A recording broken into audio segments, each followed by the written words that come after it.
right, so let's get into our PPP loan forgiveness. So this is all brand new. It came out. The form actually was released on Friday afternoon, Friday late afternoon, obviously almost Friday night.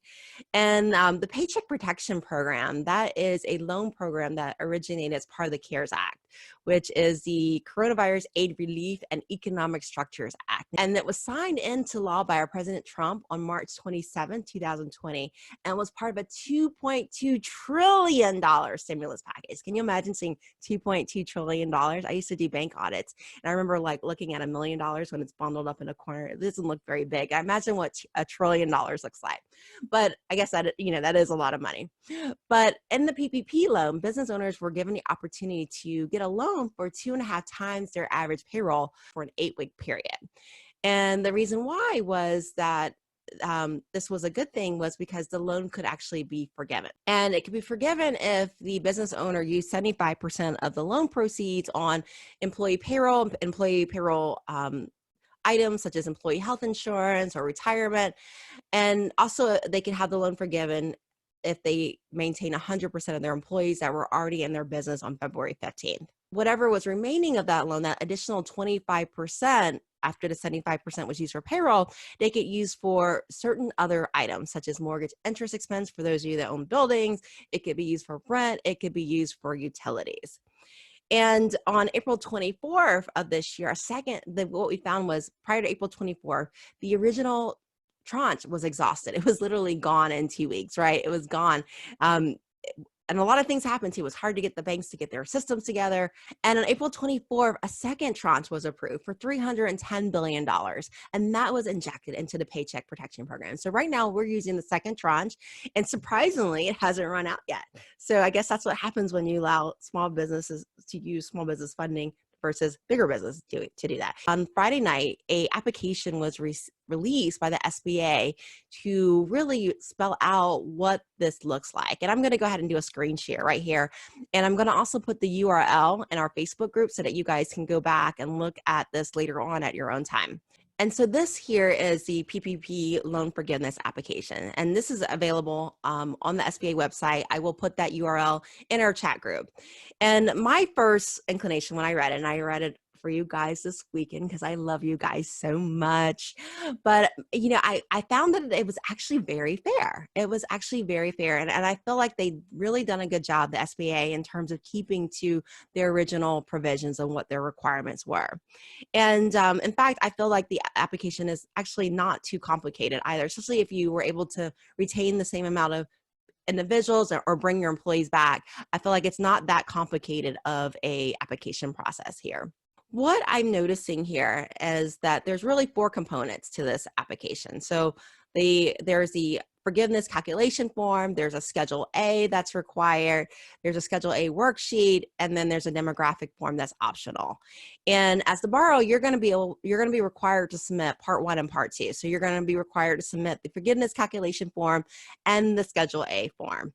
Here is what you're going to be required to submit to your bank that you applied it for. So you're not going to go through the SBA to get forgiveness. You're actually going to go through your bank. Now, your bank may have this electronic on their website when it's ready for forgiveness, or they may have it available in a form. You'll have to work with your bank. Whoever approved your PPP loan, you're going to want to work with them to get that. And one of the things that I found really interesting about this, one of the things that clients were coming to us and they were worried about was, this is an 8-week period that this covers. It covers what we call a cover period. And that cover period is an 8-week period from the moment that you got funded. So the day that you got funded, the cover period starts, and it goes all the way throughout 8 weeks. And one of the things that entrepreneurs were coming to me with was, Susanne, what if I get funded right in the middle of a pay period? Will I be able to use the money? Well, what happens? And the SBA realized that and what I really respect about it is they really respected the principle of this loan, which was really to keep Americans employed during this time and help them really be able to transition back into the workforce when we do it. So what they said is you can use an alternative cover payroll. And what that means is, so if you got funded on Wednesday and that pay period ends on Friday, so like 3 days, that's it, it's in that pay period. What they'll allow you to do is start your clock for your covered period the first day of the next pay period. So you could start it that following Saturday if you were caught right in the middle of a pay period, because they want you to get the full 8 weeks here for payroll so that you can get that, which I thought was really good. So you have that option if you get funded in the middle of a pay period to use the alternative pay period, which would start the following point.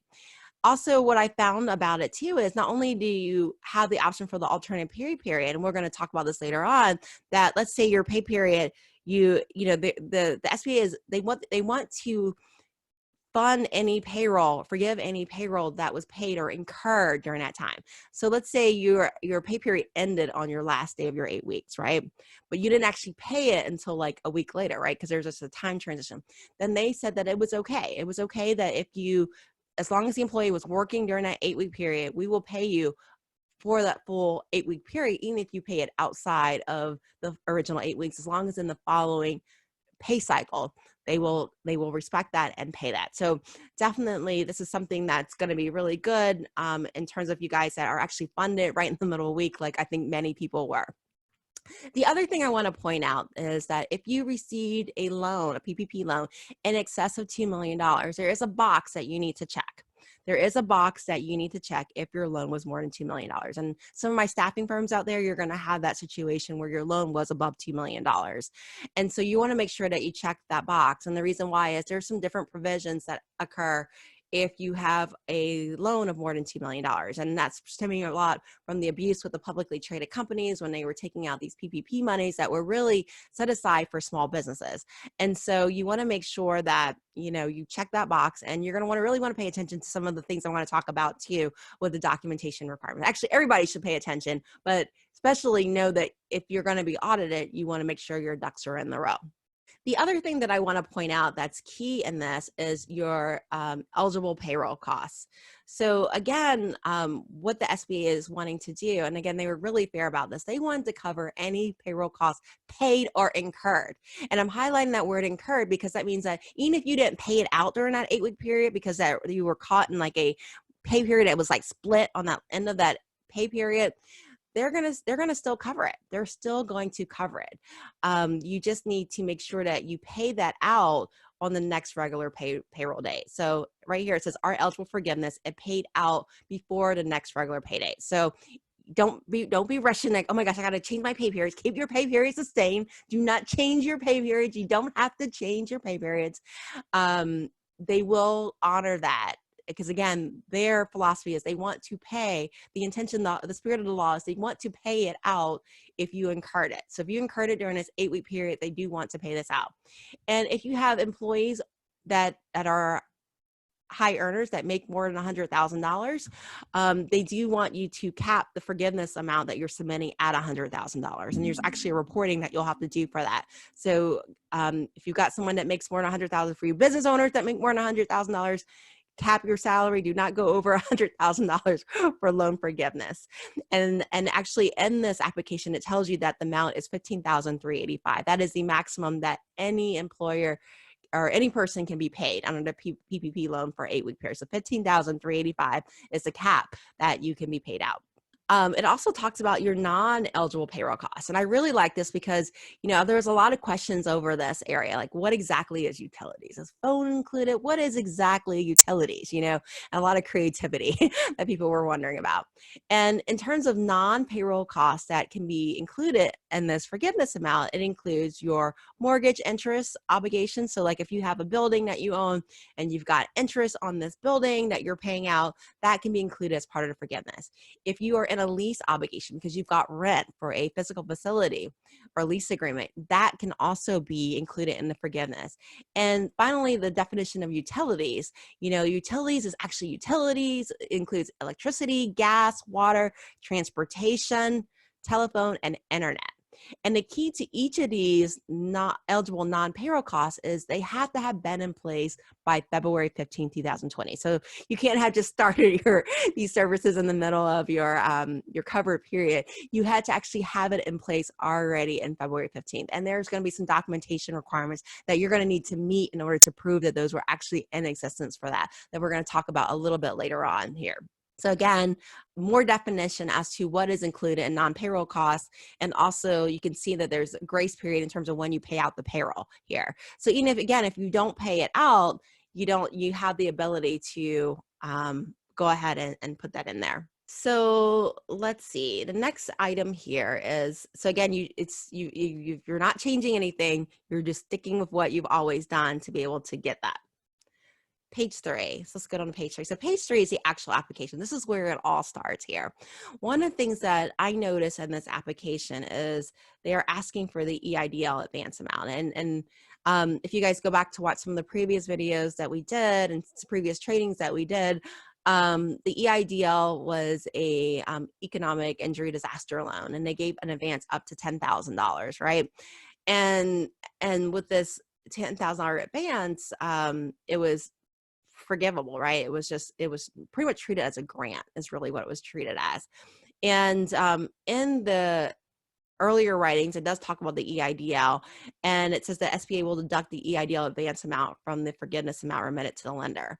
But one of the things that I noticed when reviewing this application here was when I looked at the application amount, the EIDL did not reduce the amount of forgiveness. So I'm not sure if this is an error in the SBA application. I don't know if they're going to go back and amend this later on to include the EIDL amount, or if it's just not going to be included at all. But I did want to point that out for you guys, just so that you're prepared, that you're saving and putting that aside in case that you do have to include that as part of that. I want you to make sure that you're aware of it. I did not see where the EIDL amount actually rolls forward in its calculation when I did a mock application yesterday on that. So just kind of be aware of that. And again, I noticed moved really fast and want to make sure that you guys are prepared for that. And this next page here, this is really more of a certification. And this is just a certification that, you have reported all your correct numbers, you've abided, you haven't paid anyone more than $100,000 that you're trying to get forgiveness for, that this isn't a fraud. And so you're going to want to just read this really careful, make sure you certify it, because that is going to be a required part of the application. And then here is your Schedule A here. And the Schedule A really is about computing your FTEs, or your full-time equivalents is what it is. And really, again, what the loan is, in order to get forgiven, 75% has to go to payroll, right? And you have to keep 100% of your employees that were there on February 15th. Now, there are some things some safe harbor provisions, and there's some other things that they added later on, and we're going to go over that in a little bit more detail. But the Schedule A is what you're going to use in order to create that right here. And to really figure out what your quotient is. And the reason why the quotient is so important is when I'm looking at this page here, it's right here, line 7, when I talk about FTE quotient. When you're figuring out your loan forgiveness amount, you're taking your total wages plus your non-payroll items that were eligible, and you're multiplying it by the quotient, so 6 by 7.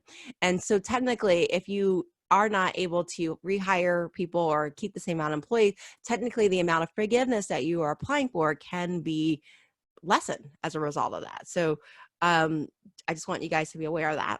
So here we talked a little bit about the certifying. We talked a little bit about the Schedule A here. One of the things that I liked about it is, for line 5, this is part of your Schedule A. And again, I thought the SBA was being really gracious with everything, but one of the things that they talked about is, especially for you seasonal employees out there that may have employees that are heavier during certain points in the year, or for those of you guys out there that really you've made decisions along the way to really make your business more efficient and not have as many employees, they give you a opportunity to select a reference period, so a comparison period. And, they give you some different options. You can pick February 15th to June 30th. If you're seasonal, this is going to be really good for you.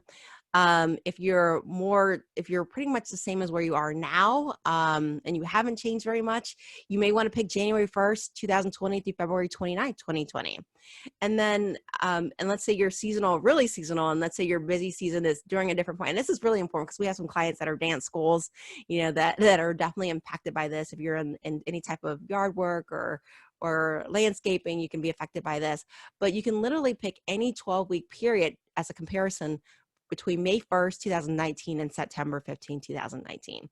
So again, you're going to want to pick a reference period that's closest to your reality now, right, during your cover period, so that you can show that you are maintaining your FTEs equivalent. So you want to make sure you're watching out for that, because that is going to be very, very important for you, in terms of like normalizing your headcount, especially for the quotient, in order to show that you've been able to keep your employees on, which is really good. And so this is the Schedule A is really how you're going to compute if there's been any changes to your FTEs based upon your cover period and your reference point. So and this is a form that you're going to have to turn in to your banker too with that. Now, there's some things that I do want to point out to you, and this is with the Schedule A worksheet.